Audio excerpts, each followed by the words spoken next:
3,000 horsepower. 300 kilometers an hour. 3 days of penetrating rivalry.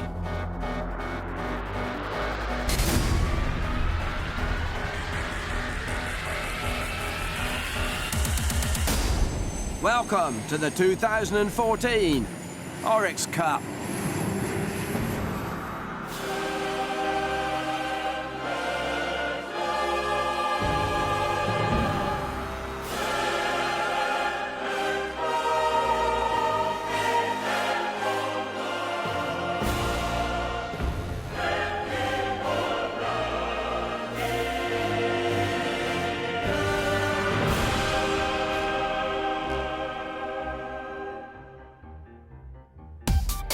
For a country that embellishes itself with the world's premier sporting championships, unlimited hydroplanes is the latest scoop for Qatar and its flagship capital, Doha. These magnificent men in their flying machines hurtling around a 1,500-meter circuit, appearing out of control at ludicrous speed. It's perfect. 3 amazing days to enjoy, and getting quickly underway with a customary time trial to decide who's fastest. 6th quickest, Tom Thompson, number 11, Miss Peterson-May. 5th fastest, John Theoret, replacing the injured Kit Brown in '96, Spirit of Qatar. No easy ride, as sea conditions suggest.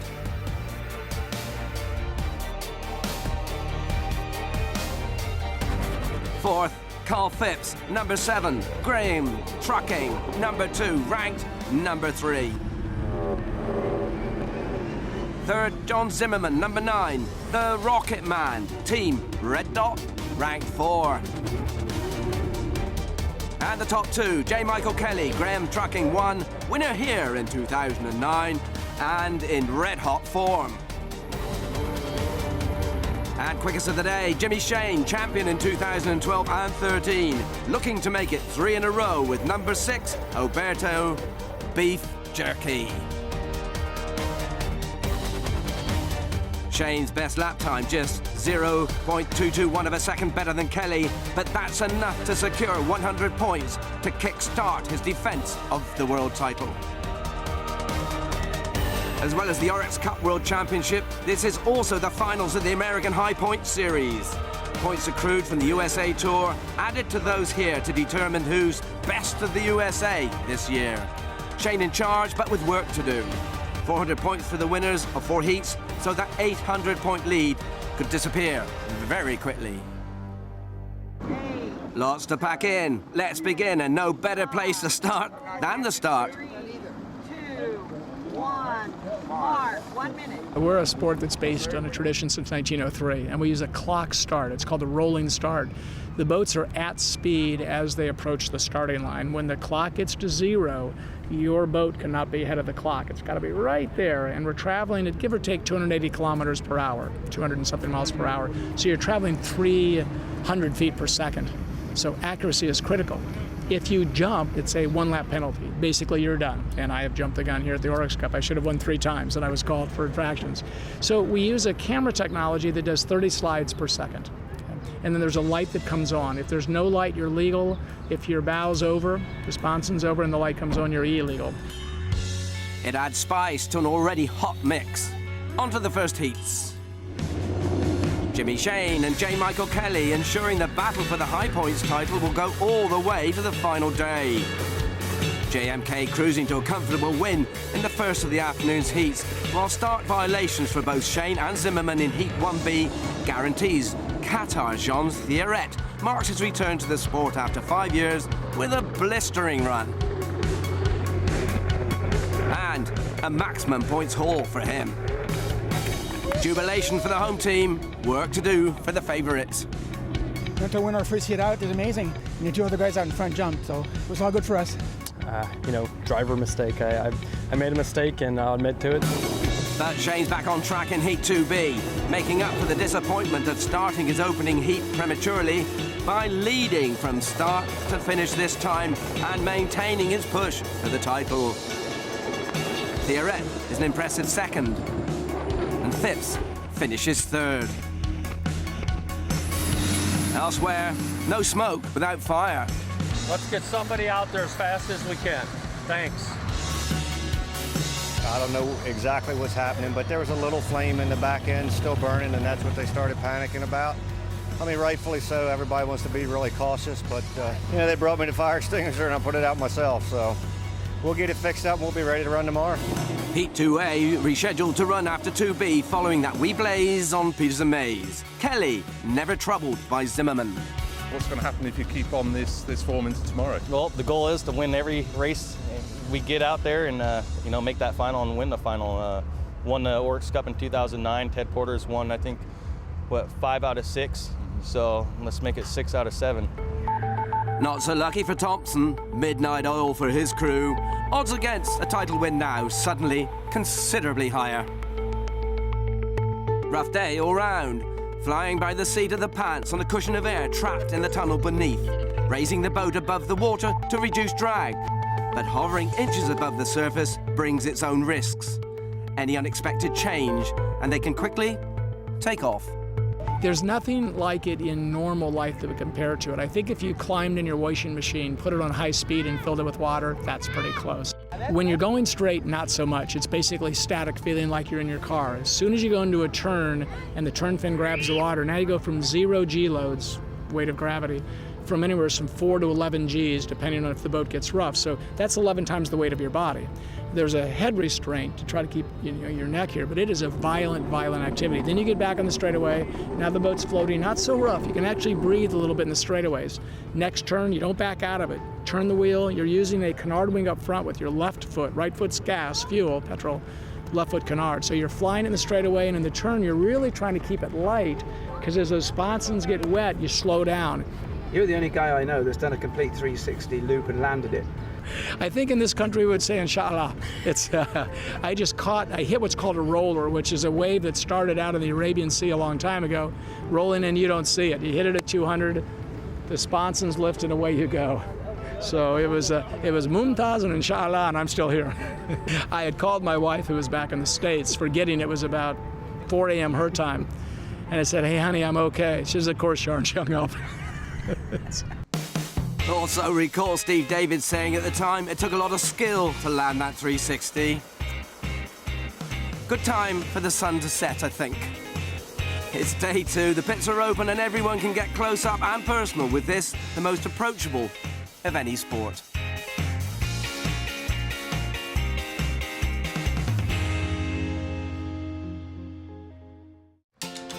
Into the final day of the Oryx Cup Unlimited Hydroplane World Championship Doha.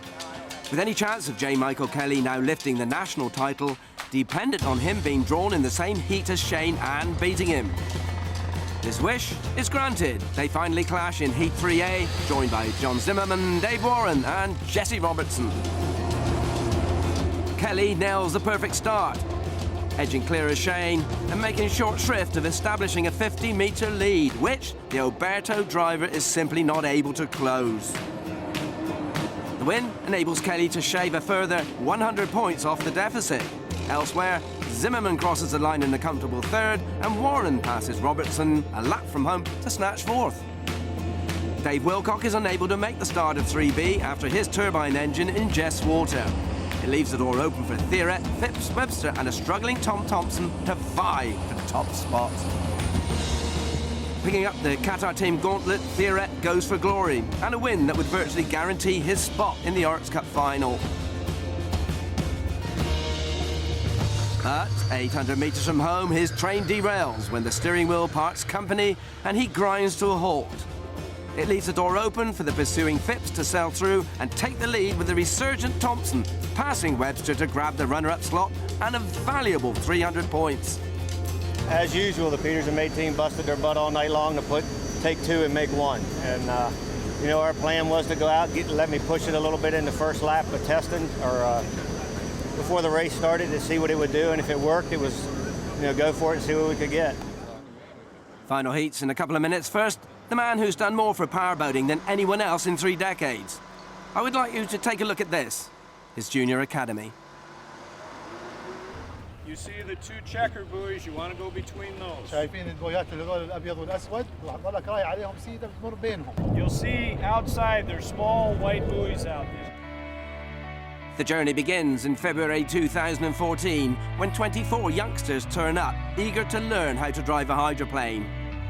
The course is also designed to teach them racecraft, how to be safe and respect other water users. And there's a bonus. The top 3 competitors will be invited to represent Qatar at the Junior World Hydroplane Championships in America.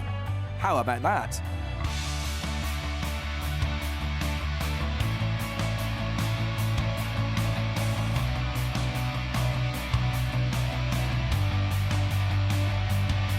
We were just absolutely amazed on how well they did. These kids are ready to go racing.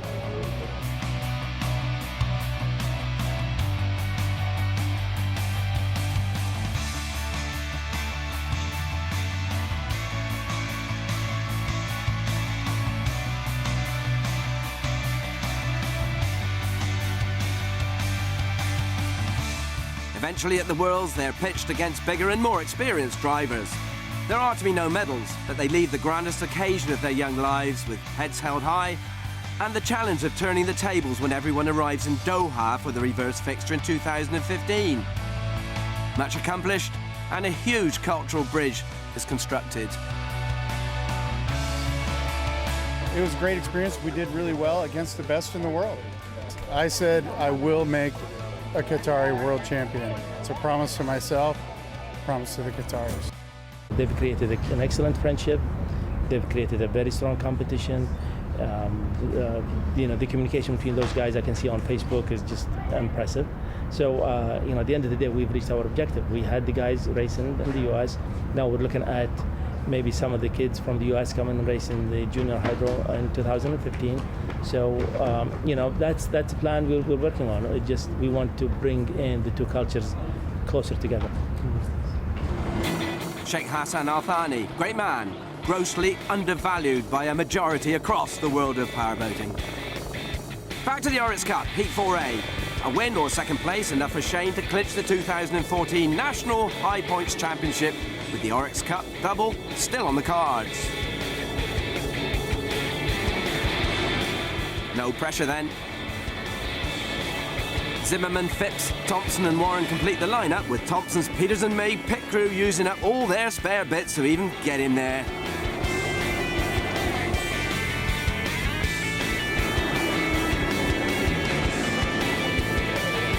Everyone in with a chance of making the world final, but to do that, first you have to finish. By the way, that is not a clue. The Alberto beef jerky driver makes the perfect start, using additional boat speed from lane 2 to pass the rocket man Zimmerman on the outside. Never troubled after that, surging to the checkered flag and clinching the national title with the Oryx Cup final in hand. Zimmerman finishes a comfortable second. Phipps, Thompson and Warren follow some way behind. So 4B becomes a high points anticlimax. Nothing Kelly can do now. Shane is home and dry. A finish for the Graham trucking driver, good enough to see him into the Oryx final. Top 3 for Theoret will be plenty for the Qatar team, and with only the slower boats of Webster and Robertson to challenge, it's kind of over before it begins. But as always, you have to get over the finish line. Another chance also here for Theoret to pitch his boat against one of the title favourites. Remember, he's not sat in a H1 boat for 5 years, and never in this one until he got here. So, competitive seat time, always welcome. Killer Kelly, though, exceedingly streetwise in these matters, gives nothing away, consolidating an excellent start and holding off a strong Theoret challenge through the opening turns. The Qatar driver, incidentally, suffering an earlier scare during the milling process when his turbine bogged down and he had to fight to regain his start position. Kelly holds on to take the checkered flag, a 4th haul of maximum points with Theoret well clear of Webster. Robertson pulls up at the end of the first lap and retires. It's all over now. Fine effort by Kelly, but not enough to present Supersonic Shane from taking top honours. Jimmy, National High Points champion, how does it feel? This is unbelievable. This is what our team strives to do for all season long. We started every single heat this year. We only had really one incident that took us out of one race, and that's what it takes to win a National High Points Championship. It's consistency, it's having good equipment, it's having a great team, and there's only one thing left to do, and we're going to go for the World Championship next, so look for us to be out in front.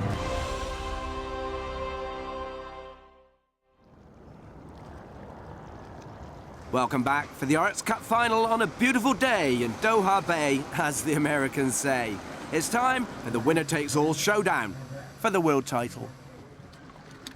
We just came here to do what we could. We tried to dip into Jimmy's point lead for national high points, and I think unfortunately we just ran out of heat racing. So now we just go into that final now that we've locked up a spot, and go out there and win it. And that's our goal now. Is it a three-way scrap in the final, would you say? Yeah, I'd say so. Yeah, pretty much three-way boat. We could also include John Zimmerman in the line boat, which can mix up the cards. So we'll see what's going to happen. Lane choice is going to be very important. Whoever's going to get the inside lane is going to win the race. This is a very rough water here, and the inside lane is a shorter course, and rough water combined all together. The first lane's going to win the race. Before we go, let's recall Steve David's words earlier. It is 2 races in one. Lane positioning for the countdown clock is race 1. 6 laps at 200 miles an hour with everyone, including the boat, trying to kill you. Metaphorically speaking, that is race 2. The setting sun, also an issue. Here's your lineup then in numerical order. The start lane's about to be decided on the water in that preliminary lineup. Crucial to get either lane 1 or 2 if you can. Thereafter, chances of winning decrease alarmingly. Conversely, of course, hit the start line early from any lane and it's effectively all over anyway. Lots to cram into the cerebral zone as the clock ticks inexorably towards the big 0. 2 pairs of eyes might be handy in getting a usable lane sorted before a 1-minute cut-off point. The matter thereafter is hitting 0 at maximum speed. It is an art form. Riding with Kelly, eyes glued on Shane. They will start the next time round. And that is not good news for Qatar fans.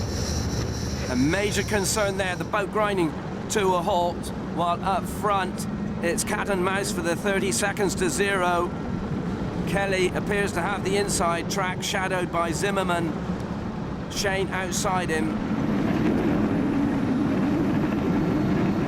Round the corner into the sun.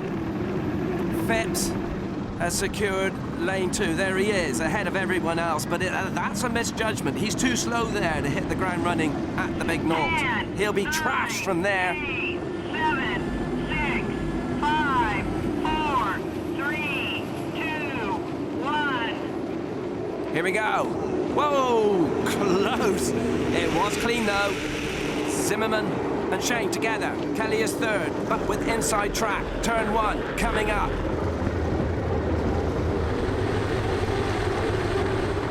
It's tight. Oh, Thompson in there too. Through the exit now, down the straight. Shane drops Zimmerman, taking up the challenge now to Kelly, who exits first.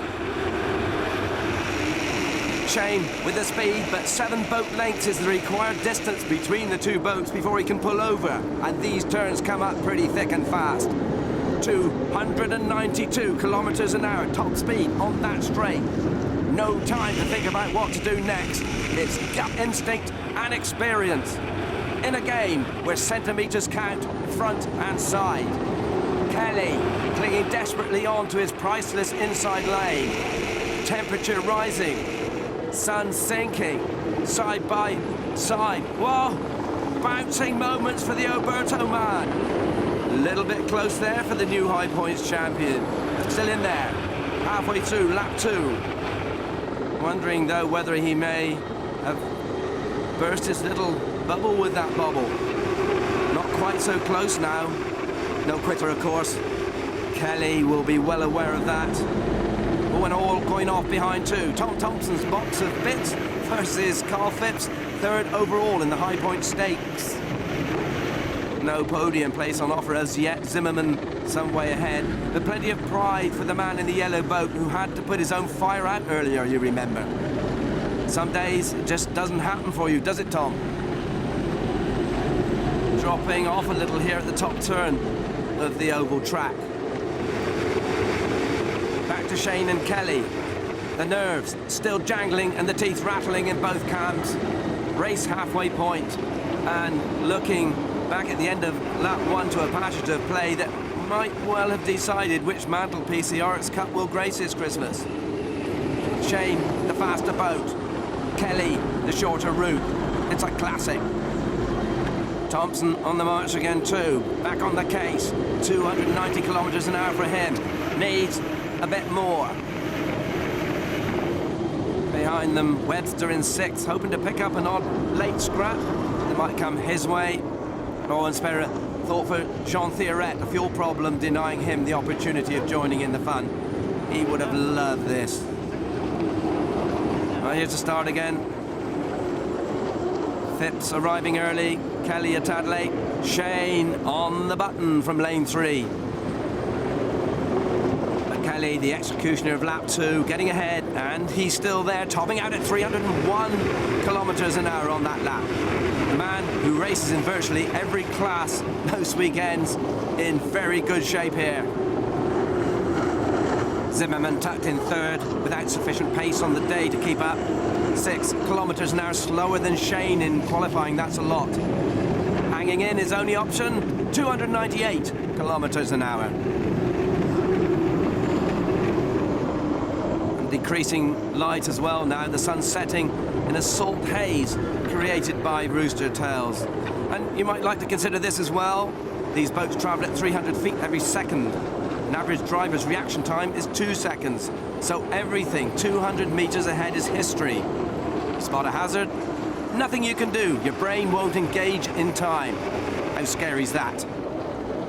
A cue for Jimmy Shane, lap 2, surviving a storm that might have sent him into orbit. Oh, that was bouncy. Foot still hard on the gas, you note. Doesn't give up easily, does he? Special breed of guy, driving semi-blind in the spray for much of 5 very fast laps. And into the final lap then. Shane now resigned, I'm sure. It's not going to be 3 in a row. Kelly up ahead, heading towards the final turn, concluding a race he made his own before the clock stopped ticking. Michael Kelly, winner in 2009, is the new Oryx Cup World Champion in 2014. Fantastic. I think you can safely say he's pretty happy about it. Oh, they most certainly are. It is a big deal for them. There, on this occasion, definitely outsmarted by the tortoise. Jimmy Shane, though, I'm sure not too distraught, already new High Points champion. And that also means something. No late bonuses for John Zimmerman, cruising in there to secure the 3rd spot. Celebrations on the way at Graham Trucking. J. Michael, hugely respected by everyone.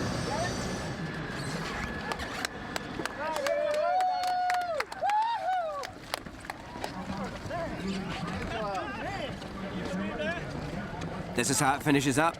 Kelly joins Shane, 2 wins apiece now in this prestigious world event. Roll on 2015. It was all about the first corner. It's all about getting the inside lane. Exactly. You know, we got that inside, and Jimmy had a little bit on us. He had great start from the outside. You know, we didn't have the speed going that we needed, and so he had a little bit of lead on us going in the turn. But that inside was the fastest way around, and you know, we eventually made up what we had lost in the start, and it just, man, what an amazing race! What a great feeling this is. Yeah, what about that start? It was pretty much touch and go, wasn't it? Yeah, no, it was there. I mean, we hit our marks, we drew it up exactly, and we just hit our marks and did what we needed to do. I could have probably got a little better start, but you know, we didn't want to get called for jumping the gun in the final. We did everything else to get the inside lane, and you know, but that's five heat wins today with the, you know, come away with the win. So it's a perfect weekend for us. Yeah, 5 for 5. How does it feel to be the champion then? Oh, it feels amazing. It felt amazing in 2009 when I won the first one, and you know, they're always going to be amazing. I mean, we're in a beautiful country, and you know, just great to have the opportunity to be able to come here and race here. How did you see that start? Because you did have the edge that first lap, didn't you? Yeah, I definitely nailed the start. I had about 3 or 4 boat lengths on everybody going into the first turn.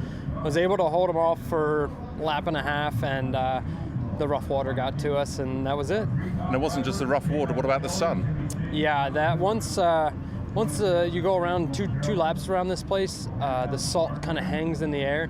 It creates this curtain that when the sun hits it, you almost go blind. We were really going into a blind first turn, and we're just lucky that everybody got out safe and sound here on Doha Bay.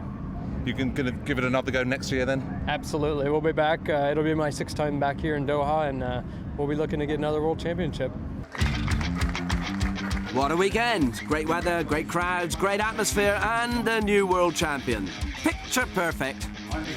From me, Peter Butler, on behalf of H1 and QMSF. See you next time.